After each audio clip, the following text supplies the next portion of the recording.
On behalf of the staff and the administration, I would like to welcome you all to ΚΕΠΕ. Professor Pissarίδη was born in Cyprus and got his graduate degree in economics in 1970 from the University of Essex. He continued his studies at the London School of Economics, the well-known LSE, where he received his PhD in 1973. He is currently a professor at the Department of Economic and Political Sciences, where he has also served as chairman, a Regius Professor designate at LSE, and chairman of the National Council for the Economy in Cyprus. He was a visiting professor, among others, at the University of Cyprus, Hong Kong University, Yale University, the University of California, and many others. He is also an elected fellow of the Society of Labour Economists, the British Academy, the European Economic Association, the Econometric Society, and an elected member of the last two, and the Council of the Royal Economic Society. He is also a board member of the Society for Economic Analysis, and last but not least, he is a non-national senior associate of the Forum for the Economic Research in the Arab countries, Iran and Turkey. He has been awarded with the Excellence in Refereeing Award of the American Economic Review, the Republic of Cyprus Aristion for the Arts, Literature and Sciences, and the ISA Prize in Labour Economics. He is a member of the editorial board in numerous well-established economic journals, such as Labour, Review of Economic Studies, and a board chairman of Economica. And now a few words about Professor Pissarίδis' work. His book entitled Equilibrium Unemployment Theory is a standard reference in macroeconomics of unemployment and is now on its second edition. The first edition in 1990 concentrated on the modeling of the transition out of unemployment and on the implications of this approach to unemployment for macroeconomic equilibrium and for efficiency of the labour market. Entry into unemployment was assumed to be exogenous, while the transition out of unemployment was modeled as a trading process with unemployed workers and firms with job vacancies wanting to trade labour services. In the second edition of the book in 2000, the analysis of endogenous job destruction is introduced, along with the job-to-job quitting choice. The basic conclusions remain unchanged, but the model became richer and empirically implementable.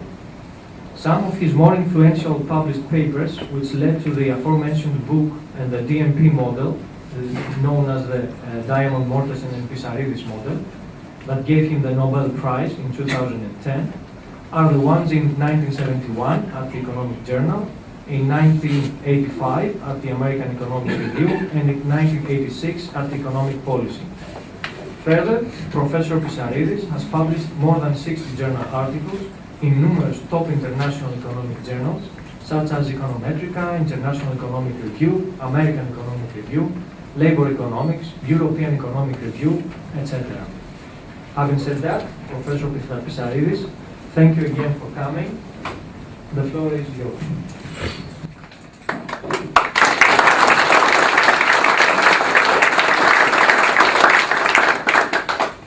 Thank you very much for that very generous introduction, and also thank you all for coming to listen to me. What I want to talk about today is the problem of youth unemployment. I should be honest and say that one of the reasons, the main reason that I've chosen this topic is that there's a lot of discussion currently in Europe about youth unemployment and what to do about it. And I was in the fortunate position to be a member of the Cyprus delegation last week when Chancellor Merkel had a high-level meeting in Berlin about youth unemployment in Europe and what to do,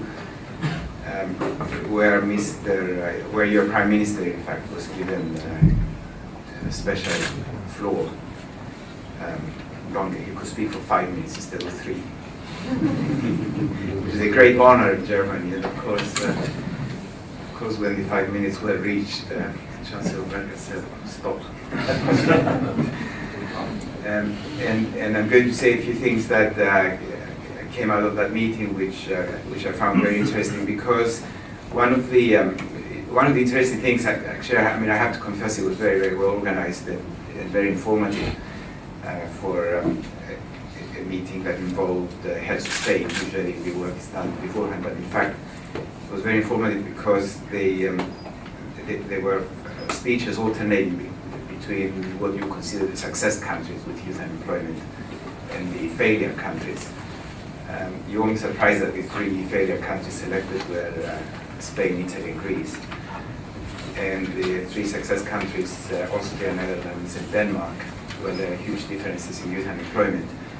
And I mean, I didn't necessarily agree with everything that was said, but I will say the things that came out of that and make very specific policy recommendations about the program, about the European program, which is due to begin on the 1st of January 2014. Beforehand, I want to say some things that I don't know, they might be fairly obvious. I mean, they are fairly obvious to most of you, I'm sure, and especially to those who attended my courses at the London School of Economics, where I see at least one of them in the audience. But I want to mention it because I do get asked questions sometimes, why shouldn't we aim for lower unemployment of young people rather than older ones? And I want to say a few things about that. Then I would compare the youth and adult labor markets in Europe, and then I would get on to the main topic, which is the policy design towards unemployment, having said just a single slide on the consequences of unemployment, because they are well known to everyone in a high unemployment country. So beginning with the labor market choices of young people, I will be throwing in policy prescriptions of time, if you like, because that's my focus really, is what we do about it. So talking about labor market choices first, the modern view of the labor markets, where the youth labor market fits in better than any other in that view, is that it's rather modern in terms of the entry and exit into jobs rather than in terms of the stock of employment. We don't say why are so many people employed and why isn't the number different. Instead, what we ask is why are so many people going into jobs within any specific period of time, take that to be a month or a quarter or a year, if you like, and why are those leaving? And that's based on the theory of markets with frictions that Diamond, Mortensen, and myself developed first independently and then in collaboration with each other, which is based on imperfect knowledge about jobs, and especially about the best job that a worker can do. In other words, there is imperfect knowledge about the productivity of each worker in different jobs, and therefore there needs to be experimentation in the labor market before we get a job. And the way we view unemployment is a period where experimentation or upgrading or differentiation of skills could take place, and that's why I'm saying that it's especially relevant for young workers. Now, if we look at the choices that young workers have, and the definition of a young worker is anyone under the age of 24, but since we have compulsory education until 15 in all the countries of Europe, so we're talking about the age group 15 to 24, then there are basically two choices. I mean, you either stay in education or you enter the labor market. Practically everyone now in Europe, at the age when they leave school, they do consider labor market entry. So you just need to look at those two choices. In policy, we also look at the third choice, which is training.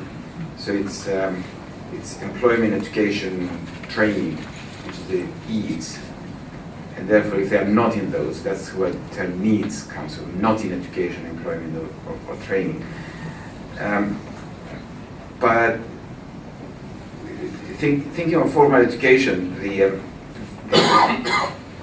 what we need to consider in the case of young people is whether we should encourage them with various ways to stay on into higher education, or whether to move on to enter the labor market. And that's done on the basis of the fact that we know that workers with more education on average, will earn more throughout their lifetime, and they will experience less unemployment. The incidence of unemployment is less amongst more highly educated people, and their wages are higher as well. So if we reach a point where we have the choice of leaving education, then we might say 1 more year of education will increase expected earnings and will reduce the chances of future unemployment in the later career. But then 1 more year of education will also means that you're foregoing earnings during that year, and you delay the start of your career. So the choice that you have to make is how long is it beneficial for you to delay the start of your career, given that the profile will be higher after that delay. In other words, you'll be earning more and you'll be experiencing less unemployment. Now, people make those choices, whether cautiously or subconsciously, it doesn't really matter.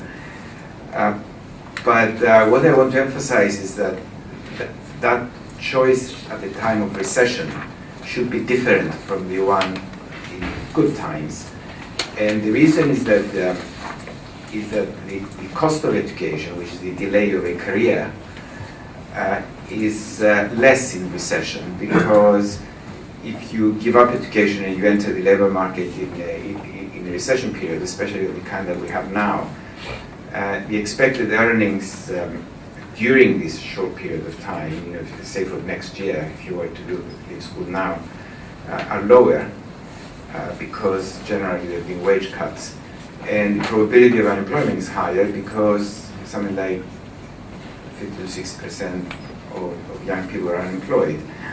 And therefore, in recession, there should be a higher demand for education. It's good for the economy, it's good for the individual, simply because the cost of that education is lower. It's like you're being offered a lower cost product, and therefore you should take more of it. Now, how do you do it? Well, education and the places available in higher education depend on government policy. So, what do we say? Well, we're saying that it's better for young people to acquire more education for recession. It's good for society because education increases productivity. So you really have a double gain, and therefore government should help expand education at times of recession, not in the good times. In the good times, the economy benefits with people leaving school, and the expansion is done with more places becoming available in universities and technical colleges, more subsidization of students, if there is a subsidy given to students for education. And then, of course, the obvious thing that you would say is that at times of recession, at times when governments do not have money to expand education places, well, in fact, this is where this is a point to put to the Troika, to say that it's good for the individual, good for society, there is less unemployment, productivity will increase in the future. The money that is spent on education, for education expansion, should be outside the budget that is being cut, because it will be beneficial for the future of the economy. And you shouldn't look at things at such a short-sighted perspective. Unfortunately, that's not the approach that's taken in most cases, but it is one to emphasize. Last time I made it quite strongly amongst policymakers. I'm afraid I had a converted audience. It was to the ministers of finance of Europe, the ministers of education of the European Union during the Cyprus presidency. And when I say it, of course, I see a lot of heads being shaken down like that. But unfortunately, you don't get that response when you talk to ministers of finance or to troikas. But that's the first point I want to make, that one way of dealing with youth unemployment is to have a big expansion of subsidized education places. Now, let's now leave education to one side, although I will come back to it and look at labor force entry of young people. What do we expect to see when they enter the labor force? When they enter the labor force, young people should go into job shopping. Young people don't know what their skills are. There are some jobs that they do and they're very productive, and there are some jobs that they do and they're not good at good at them at all. You know, I know for example, when I was graduating, it was a time when the public sector was recruiting a lot of economists, and the financial sector was recruiting a lot of economists. And I know that if I went into the financial sector, I wouldn't have been a success by any stretch of the imagination, because I would just be too scared to take risky choices quickly, which is what you need in financial sectors. There is sort of what you might call horizontal differentiation of skills. It doesn't mean that one is better than the other. What it means is that you need to find your niche, what you are good at in a labor market, and that's what I call job shopping in the labor market for young people. Now, what that implies, of course, is that there could be frequent job changing for young people, and there could be frequent unemployment, which is the last bullet point that you see here, that there is higher turnover for young people, and higher and more frequent unemployment. And also, and if we add to that the fact that at age 15, if you like, when people leave school, or from 15 onwards, then unemployment is 100% of the first cohort, because you start without a job and you move into a job. You would expect the unemployment of young people to be higher than the unemployment of older workers. And not only you would expect it, but it's good that it's higher, because then young people have more time, more flexibility to find their best skills, and therefore the labor will be more productive in the future. You know, if each time you took one person out of school and threw them into a job, you know, the way it was done in the communist countries, in the Soviet era, then the chances are that you would miss their most productive destination. You would miss their niche, and therefore there wouldn't be dynamism in that economy. Now, given what I said, is that role performed well in recession? And the answer is that no, this job shopping experience breaks down in recession, because the opportunities to try out jobs is not given to you. Young people in deep recession times especially would consider it advantageous if they manage to get one job, whatever job it is, rather than experiment with different jobs and circulate through the labor market. And the reason, of course, that happens is a double reason. One is that adult workers are less likely to leave their jobs because they're worth more in recession. You know, having a job in recession is worth more to you, because if you leave it, you're not likely to find another job, another one quickly. So jobs become more valuable with those who have them, hold on to them, so they don't give the chance to young people to try them out themselves. And of course, hiring stops, and young workers are the main sufferers from hiring, because they are not sitting on a job that they can hold on to it when no one else wants to hire them. So the whole idea of a young person experiencing more unemployment to learn about the job breaks down in recession. Unemployment of young people goes up, but it's not productive unemployment anymore.